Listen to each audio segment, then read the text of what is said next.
KwaZulu-Natal opposition parties are not impressed with Francois Rodgers, with the Finance MEC receiving some backlash for his provincial budget. But Rodgers is unfazed, pointing out that the province has no money and therefore further cuts will be necessary. Most importantly is areas like travel. It's a huge expense to the province.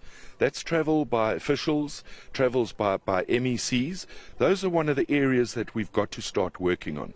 The amount of officers that we have, exactly as I did.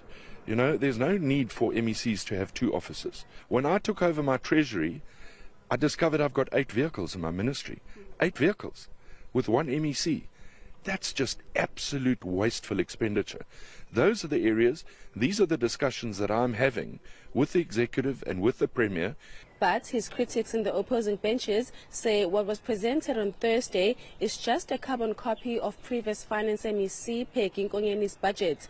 It's a point Rodgers is happy to accept, saying he has to work with what he inherited from his predecessor. Well, it is an ANC budget. I inherited it. It was done by my predecessor. I couldn't change the budget.